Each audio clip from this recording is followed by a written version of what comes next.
Hello everyone, welcome back to my YouTube channel. आज की हमारी कहानी है रेल। ये कहानी है एक नौजवान की। अगर वीडियो पसंद आए तो लाइक और शेयर कर दीजिएगा।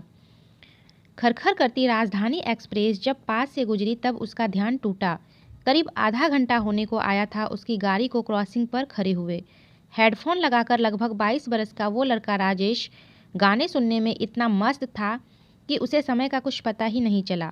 उसने झुककर पास वाली खिड़की से देखा। रात के उस सन्नाटे में खरखर करती राजधानी एक्सप्रेस की आवाज़ और अंधेरे में चमकती ट्रेन की खिड़कियों ने उस आम आदमी को इतना खास बना दिया कि लगभग आधे घंटे से स्टेशन पर खड़ी उस लोकल गाड़ी का वो लोकल पैसेंजर सोच के सागर में डूबकर खुद को राजधानी एक्सप्रेस के एसी कोच में महसूस कर रहा था।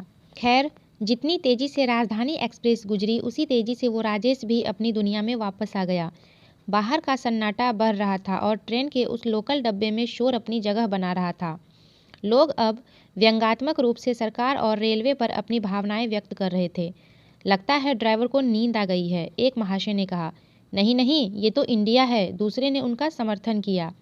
अरे इंडिया तो पहले भी था, सरकार ही निकम्मी है, एक महिला ने बहस में हिस्सा लिया। बहस अब बढ़ गई थी। लोग अपने शिक्षित होने का प्रमाण देकर उस महिला पर अपना प्रभाव डालने की फिराक में थे। महाशय, जो खुद को अभी राजधानी एक्सप्रेस के एसी कोच में महसूस कर रहे थे, हेडफोन निकालकर अब इस बहस का आनंद ले रहे थे और उनके चेहरे की वो शालीनता भरी मुस्कान उनके युवा होने का प्रमाण दे रही थी।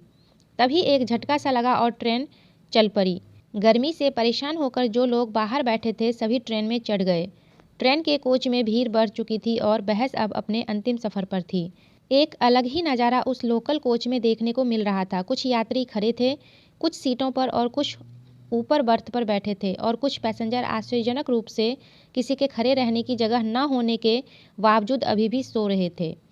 राजेश लगभग 2 घंटों से खड़ा था। वो शायद उस सोती हुई महिला को परेशान नहीं करना चाहता था जिसकी साथी महिला ने अभी हाल ही में हुई बहस में अपनी जीत दर्ज कराई थी, लेकिन सुबह होने वाले अपने यूपीएससी के पेपर के कारण उसने सीट पर बैठना ही उचित समझा।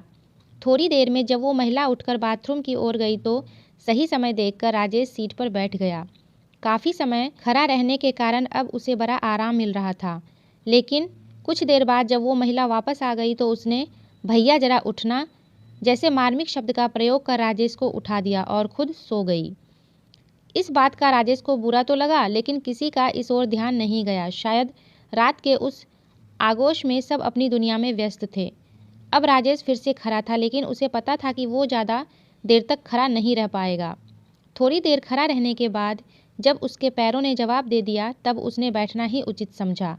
इस बार वो सीधा उस महिला के पैरों के पास जाकर बैठ गया। आदमी और औरत में फ़र्क ना समझने वाली इस पीढ़ी का ये युवा नौजवान तो बस अपने कल होने वाले यूपीएससी पेपर के बारे में सोचकर रात के इस सन्नाटे से गुजर जाने के इंतज़ार में था, लेकिन इस सन्नाटे में आने वाले शोर से बिल्कुल अनजान। हल्के हल्के नींद के झोंकों के साथ छोटे से शहर का वो लड़का अपनी ज़िंदगी का वो हंसी सफ़र तय कर रहा था जो उसके सपनों को हकीकत में बदलने वाला था। तभी एक झुंझलाती हुई कर्कश आवाज़ उसके कानों में पड़ी। दिखता नहीं है, लेडीज सो रही है, यहाँ कैसे बैठ गए? उस महिला ने कहा।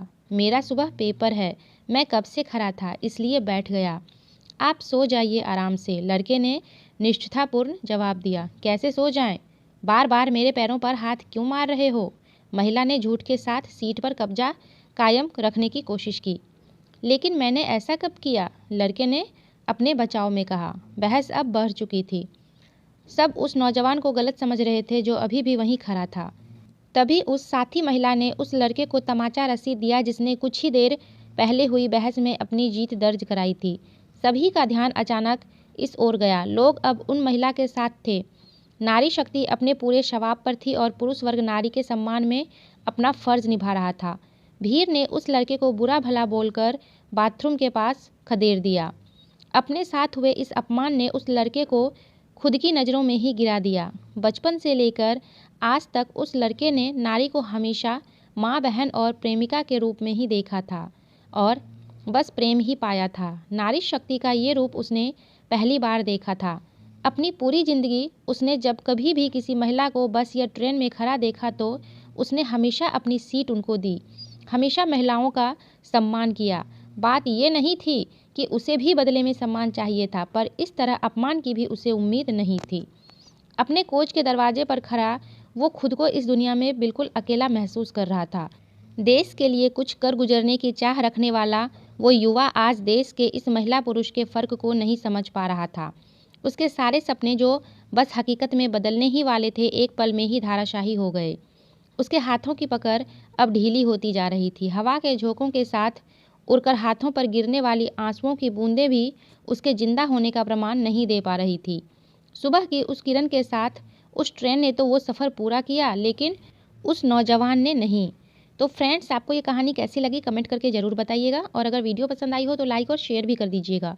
चैनल पर पहली बार आए हैं तो सब्सक्राइब करके बेल आइकन को प्रेस कर दीजिएगा, ताकि मेरे वीडियोज़ का नोटिफिकेशन आपको मिल सके। तो फिर मिलते हैं एक नई वीडियो में, तब तक के लिए बाय।